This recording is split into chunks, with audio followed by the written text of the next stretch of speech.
3 साल हो चुके थे बेटे को अपना घर छोड़कर विदेश में बसे हुए। इन 3 सालों में बूढ़ी माँ और ज्यादा बूढ़ी हो गई थी। 75 वर्ष की उम्र में सुलोचना देवी की याददाश्त काफी कमजोर होती जा रही थी। उन्हें रोजमर्रा की चीजें याद न रहती, लेकिन जो उन्हें हमेशा याद रहता था वो उनका बेटा। दिन हो या रात, एक पल भी ऐसा न होता जब उन्हें अपने बेटे की याद न आती हो। दूसरी तरफ बेटा था जो साल भर में एक आधा बार अपनी माँ को फोन कर लिया करता और 1-2 मिनट से ज्यादा बातें भी न किया करता। फिर भी ये बूढ़ी माँ टकटकी लगाए अपने बेटे का इंतजार करती रहती। एक दिन बेटे का विदेश से फोन आया। हेलो हेलो, सुन रही हो ना माँ? अनिल बोल रहा हूँ, तुम्हारा बेटा। कैसी हो माँ? मैं ठीक हूँ बेटा। तुम, बहू और मेरा पोता कैसा है? माँ ने पूछा। सब अच्छे हैं माँ। मैं अगले हफ्ते गांव आ रहा हूँ माँ, तुम्हें लेने। अब हम सब साथ में ही लंदन में रहेंगे। माँ, तुम्हारी बहू कह रही थी माँ को यहाँ पर लेकर आओ, बेचारी अकेली वहाँ परेशान होती होंगी। बेटे ने कहा। माँ की बूढ़ी सूखी आंखें आंसुओं से भीग गई। उसके कमजोर शरीर के नस नस में खुशी की लहर दौड़ गई। बेटे और बहू को अपने प्रति प्रेम देखकर माँ का मन खुशी से भर आया। बेटे ने आगे कहा। माँ, तैयार रहना, मुझे ज्यादा दिन छुट्टियां नहीं हैं। जिस से जितने पैसे लेने हैं लेकर रखना, तब तक मैं प्रॉपर्टी डीलर से बात कर लेता हूँ। घर के लिए? घर के लिए? माँ ने पूछा। हाँ माँ, गांव का घर हमें बेच देना पड़ेगा। अब हम साथ में ही रहने वाले हैं, तो वहां पर घर रखने का कोई मतलब ही नहीं। माँ, बेटे ने कहा। बुढ़ापे की वजह से ठीक से चलने में असक्षम माँ ने पूरे मोहल्ले में घूम घूम कर अपनी इस खुशखबरी को सबको सुनाया।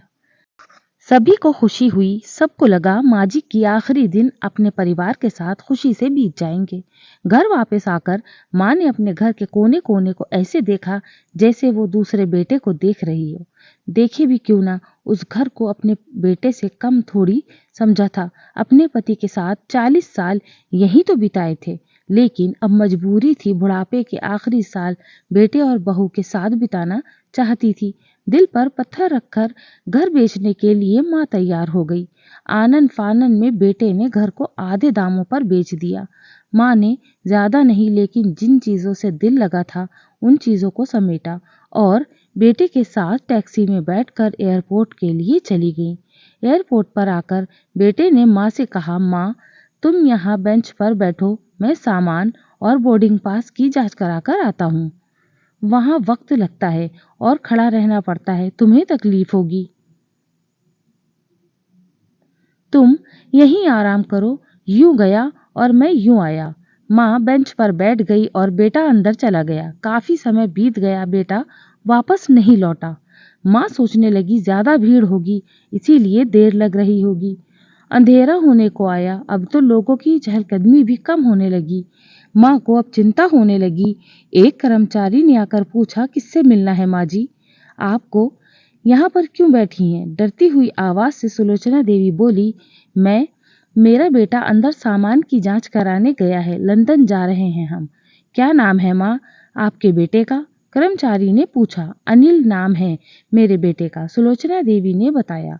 कर्मचारी अंदर गया और थोड़ी देर के बाद बाहर लौटा। उसने सुलोचना देवी से कहा। माँ जी, लंदन जाने वाली फ्लाइट तो दोपहर में ही जा चुकी है और आपका बेटा भी उस फ्लाइट में बैठकर लंदन जा चुका है। अब आपके यहाँ बैठने का कोई मतलब नहीं है। आप भी अपने घर चली जाइए।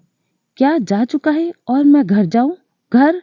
माँ की आंखों से आंसुओं के सैलाब उठने लगे। जैसे तैसे माँ घर पहुंची, जो अब उसका था ही नहीं, बिक चुका था। वो वही बरामदे में तुलसी के पास सो गई। घर के नए मालिक को उस पर दया आई तो एक कमरा किराए को उसको दे दिया।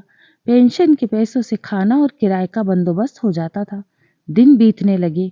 कुछ दिनों के बाद घर में नए मालिक ने सुलोचना देवी से कहा। माँ जी, आप अपने रिश्तेदारों के यहाँ पर जाकर क्यों नहीं रहती? इस उम्र में आपके लिए वही अच्छा होगा। अच्छा तो होगा, लेकिन अगर मेरा बेटा वापस आया तो उसका ख्याल कौन रखेगा? मेरा बेटा बहुत भोला है, उसे अपना ख्याल रखना बिल्कुल नहीं आता है। मैं कहीं नहीं जाऊंगी, क्या पता कब उसे मेरी जरूरत पड़ जाए, माँ ने कहा। दोस्तों, सच बता रही हूँ, माँ की ऐसी बातें सुनकर मेरी आंखों में आंसू आ गए। किसी ने सच ही कहा है, पूत कपूत हो सकता है लेकिन माता कभी कुमाता नहीं होती। दोस्तों, आप सभी से हाथ जोड़कर विनती करती हूँ, अपने माता पिता की जितनी हो सके सेवा करना, उनके साथ कभी बुरा बर्ताव मत करना।